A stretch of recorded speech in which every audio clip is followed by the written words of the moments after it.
आप देखें supreme court में जब खान साहब को अपना लाइव लिया जाता है तो तवज्जो का मरकज सिर्फ और सिर्फ इमरान खान ही बने होते हैं। जितनी भी वकला बरादरी है, जितने भी लोग बैठे होते हैं, सबकी नजरें बेसिकली खान की तरफ होती हैं। जजेस की तरफ तो कोई देख ही नहीं होता, जिसकी वजह से वो कहते हैं जी वो जी ये क्या हो रहा है जी, हमारी तरफ तो कोई देख नहीं रहा, आप ये लाइव बंद करें और हमारी तरफ देखें। तो ये जजों के लिए भी बहुत बड़ा चैलेंज था। जैसे कि 2 रुकनी जजों ने अपना टेहरियान का जो केस है वो भी खत्म कर दिया कि खान साहब के ऊपर ये गलत केस बनाया गया, इसको खत्म करें। उसके बाद अब जो नायब के केसेस जो नायब वाले बनाते होते हैं, उनका काम ही है केस बनाना।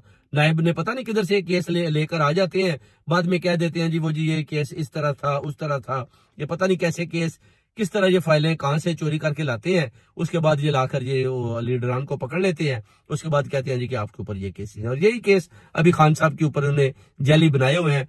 जो अपना अभी 30 मई को इनको देखना पड़ेगा कि अब ये खान साहब के खिलाफ कौन से सबूत लाते हैं। जैसे कि मियां नवाज शरीफ के खिलाफ जब सबूतों की बारी आई तो इन्हें बोलो वो जाना ही छोड़ दिया था, कहते हैं हमारे पास कोई सबूत ही नहीं है। और खान साहब अपना नवाज शरीफ को बरी पर बरी करते गए, हालांकि इनके पास सबूत थे।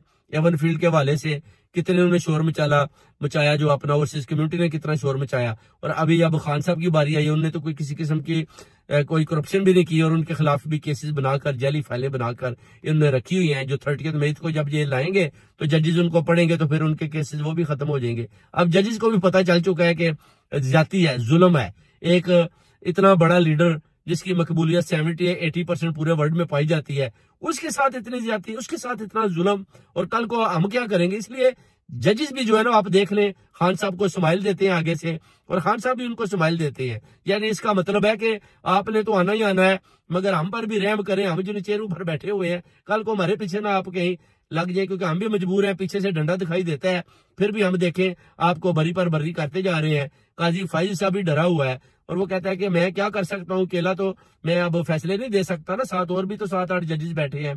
अगर वो कहते हैं नहीं ये फैसला इस तरह नहीं इस तरह, तो फिर उस फैसले को कैसे मैं जो है ना अपना तब्दील कर सकता हूँ। काजी फाइज साहब बेसिकली फंस चुका है, उसकी एक्सटेंशन भी खत्म हो चुकी है। जनरल आसम मीर की एक्सटेंशन भी खत्म हो चुकी है। उनको दिखाई देने लगा है कि हमारा बस ये काम तमाम ये अभी खत्म हो जाना है। उसके बाद जो नए जजेस आएंगे वो भी आपको बताऊंगा, एक लिस्ट है जिसमें जो नए जज को ला रहे हैं वो भी बड़ा खतरनाक है। काजी से भी ज्यादा जो है ना वो बिकने वाला है। उसका भी नाम मैं इंशाल्लाह कल आपको दूंगा और बताऊंगा कि वो आकर क्या करेगा, और वो सियासी पार्टी के ऊपर किस तरह अपने आप को बेचकर और कैसे जुल्म करने शुरू करेगा इंसानों के ऊपर। वो भी मैं आपको उसका नाम भी कल दूंगा। वो भी मेरे पास पूरी एक लिस्ट है।